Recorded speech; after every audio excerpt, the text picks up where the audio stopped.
Good evening, YouTube. Tire Metalhead Weatherman here. Hopefully you guys are doing well. A little stuffy at the moment, so bear with me on that. But today is Friday, and as usual ritual on the channel, we do a weekend forecast. These usually are short videos, and that's exactly what this one will be tonight. But we do have a very active weekend ahead, with 3 days in a row worth of slight risk and maybe more storm systems coming in down the line, which will prompt other additional weather areas, but that's going to be for another video. We have a slight risk that's ongoing right now that is yielding multiple severe thunderstorm warnings and 2 severe thunderstorm watch areas. Most of these are going to be for wind and hail. Not to say that a tornado can't occur, but parameters are not really favorable for any widespread tornado activity. We could get one, likelihood's low, but nonetheless, the threat is there. So stay on guard if you're in one of these slight risk areas here tonight, or even in this marginal risk area over here. But again, this is what we have going on with the tornado threat, only 2% in each of these areas here.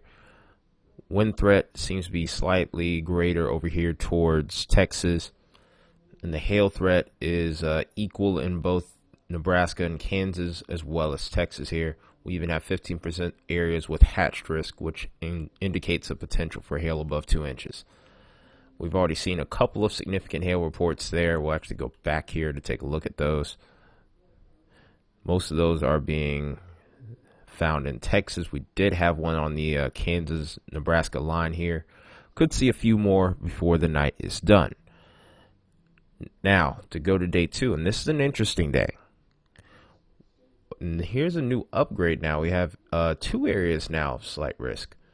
We have a slight risk that's now migrated a little bit further off to the east here from what I was seeing earlier today. We were seeing this slight risk a little bit further towards central northern Missouri and parts of south central Iowa.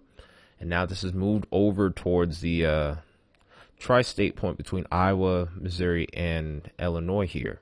So that's going to be interesting to see how that unfolds. This actually has a notable tornado threat with it. And then actually they've dropped this now based off of the latest GFS run. I'm still getting a lot of new stuff coming in as I'm starting this video. So there's still a lot that I'm trying to adapt to. But there was a 5% area now. But this has dropped to a 2% area. During the lunchtime model runs, I was actually very concerned about this area. We'll have to see what happens tomorrow afternoon, but this could be something that I end up going live for. And then the secondary slight risk, which has just been posted here a little bit earlier today. Now we have something over towards Texas and the Oklahoma line as well, over towards the Red River. This also has a 2% tornado threat area. And then, of course, we have a third 2% area over towards the Gulf Coast. The main threat with this is going to be damaging wind and hail, but don't be surprised to see a few tornadoes with that. I'm still trying to debate whether I go live on this tomorrow. I'm going to probably pour over the data again tonight and see what we have by tomorrow. If there is something, then I will be on probably about somewhere between 4 and 6 o'clock in the afternoon. That's pretty much what we have going for Saturday. And then Sunday, I can't look into the threat quite as clearly, due to the fact that when we're not within the 48-hour period, you can't look at the hazard types. But it looks like it could be a very similar deal. It almost looks like an identical outlook to the other 2 days. So we'll have to see how this unfolds here. By tomorrow, we'll have a little bit better look.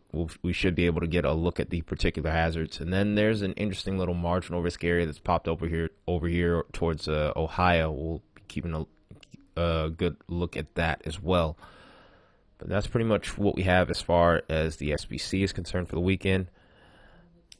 The part that a lot of people really care about this week are what are the temperatures going to be like. Over towards the west, it's going to be a little bit cooler than average as we're starting to break out of that omega block pattern that we've had here. So still going to be warm over towards the heart of the country. And then over towards the eastern half of the country, we'll start to see an increase in above average temperatures there. So we'll set this into motion real quick here. And as this moves forward, you can clearly see that warm air starting to develop. You can see a little bit of that counterclockwise spin going on over towards this region, as there's an upper level low that's slowly moving its way along here across the northern plains in the northern Mississippi River Basin. That's going to be a key point of interest for me as far as severe weather is concerned, because that's going to be a major contributing factor to what kind of hazard types we may see. Here's that low spinning off this way. And this is looking into Saturday evening into Sunday morning. Kind of lose the visual on the temperature map by Sunday, though. So a little bit of a question mark going there. But nonetheless, it's going to make for some very active weather across the heart of the country. There's also going to be active weather across the southeast. The threat for severe, a lot less, but it is something to keep a note of here. Also, we'll probably see this low pressure eventually move over towards the Great Lakes and probably spark some showers and thunderstorms towards the Ohio Valley. So, also another key factor to look at here is going to be wind gust. And the reason I say wind gust is important to look at is not only because of severe weather now, but over towards some of these areas here, we're starting to get some really dry temperatures. Some of these areas are falling into drought over towards the southwest in particular. So with low relative humidities and dew points, fire weather is becoming a little bit more prevalent, which is expected around this time of year. So the wind gusts are a key component to look at. And over towards the southwest, you have some pretty strong winds existing over there. Of course, over towards our area where our low pressure is and our storm setups are, we do tend to see a little bit of an increase in wind gusts here. Look at this really strong increase in wind gust over towards the heart of the country as we head towards Saturday and Sunday night in particular. It even increases further on Monday night, so that's very interesting. This is 10 meters above the ground, however. This is close to the surface, but not quite. So it's something to keep an eye on. And then you can kind of see this little low-level flow here where we're moving off to the north and east. Could this play a factor in our severe weather? We're going to have to wait and see on that one still. But that's pretty much what we have going on there with the winds. Last thing we're going to look at here is composite reflectivity, since we're looking at potential for severe. So we'll go ahead and put this into a loop real quick. So here's tonight's severe storms moving out. And here's that other MCS. Then as we get into the evening hours on Saturday, we'll see these begin to fire. We'll see these storms start to fire mid to late morning on Sunday. Then we'll see a secondary round begin to fire on Sunday night. A little bit of active weather across the southeast here. A couple of big storms possible over here towards the Gulf Coast late in the evening.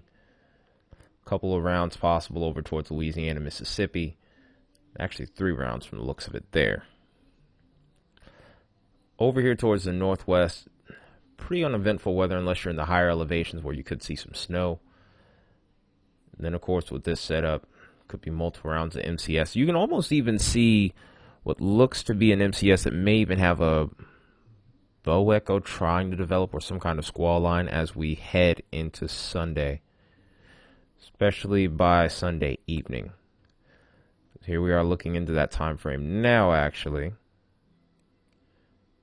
There, right there. I'm going to have to go back a couple of frames here and move this towards the end. Make sure you guys got a good view of that time, but that could be something to keep an eye on Sunday night. Either Saturday or Sunday, I could be going live for either or as far as potential hazard. It could be a tornado threat. It could be a damaging wind threat. This makes me lean more towards damaging winds right now.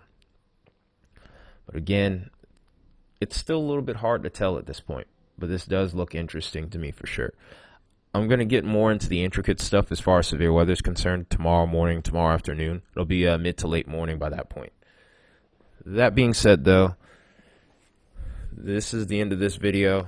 Been struggling to get a lot of viewership as of late, so definitely we need to KO punch this algorithm. Definitely need to shred this algorithm's face off. So likes, comment, subscription. All of that is very important. In case you don't know, it's free to subscribe. It does not cost anything. And I'm usually here all the time. That being said, I'm going to get off of here and get ready for tomorrow because I have no idea what to expect with that setup.